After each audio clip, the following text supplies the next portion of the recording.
when I speak about photonics, I'm going to come at it from a different perspective. I'm going to talk about from the industrial perspective, not about the applications per se, because the applications, so I'll talk to some of them, the applications are probably better known by most of you in the audience and members of precision optics, etc., but why it may be important.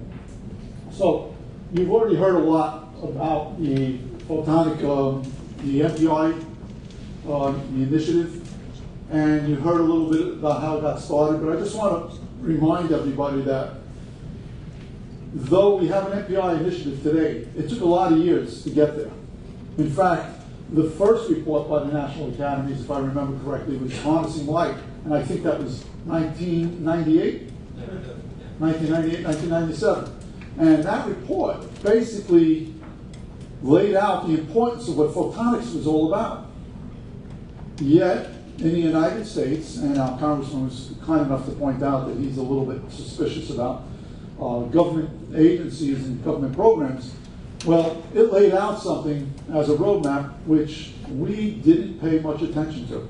In fact, the Chinese did, the Europeans did, and they took our roadmap and began investing money into photonics. And it wasn't until 2012, I believe, that we did the follow-up report, which has now led to the creation of the National Photonics Initiative. So, in some respects, as a man who's come from business, shame on us, because we had the idea, we laid out the roadmap, and we let the competition go ahead and take it and run with it. All right, so we're a little bit slow on the uptake. Nonetheless, what you hear about today, what you've read about, if you've been following all the news about President Obama's announcement about the new innovative manufacturing institutes and what you've heard about earlier, this is all part of that new roadmap. And it's directly linked to these, to the recommendations that came from, as Tom already pointed out, and Bob's already pointed out, I'm sure Bruce will point out as well, the recommendations were driven around drive funding towards these initiatives around photonics.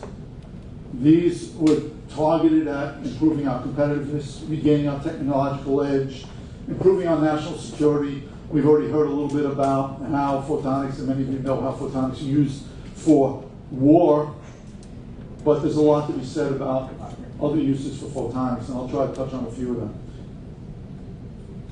So, when the MPI got started, most people who are working in the industry, like myself, who come from companies like your own, we all understood what photonics was. And you keep hearing about the importance of outreach and education.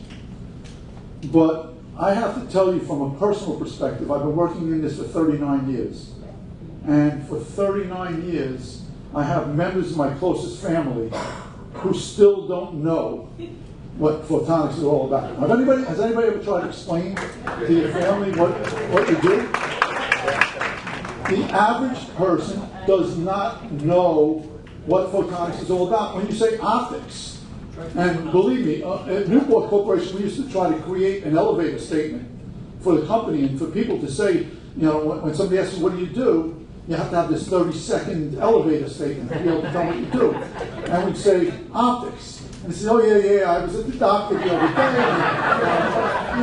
day. You know, the truth of the matter is, yes, that's what, that's optics. But we have a really very significant, I was pointed out already today, we have a significant gap in the understanding of what photonics and optics is all about. And it's incumbent upon us to try to drive that education, not only on Capitol Hill, but in our own lives, through outreach or whatever else, because people need to understand it, because it's touching us, it's ubiquitous, it's everywhere everywhere we are today. And when the MPI initiative started up, there were about 30 companies that rushed right out, and organizations that rushed right out and said, yeah, we'll support the initiative. And you've seen some of the names up on a couple of the slides. And some of these were photonic clusters, which we could talk about a little bit more. They were national labs, they were universities, and they were private industries. They were companies, like the many companies that are represented here today.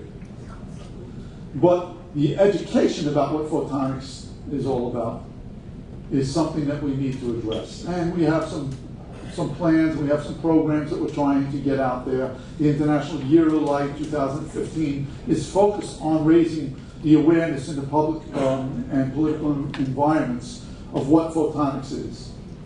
But just because we put a name to something called photonics or the International Year of Light isn't going to get it done. We have to find innovative ways, we have to find more ways to get our children and people like myself, our grandchildren, involved in it and understanding why it's important. I'm happy by accident. I have a child that pursued optics at the University of Arizona. Now I could say that she's much smarter than I am. But it's something that we need to do.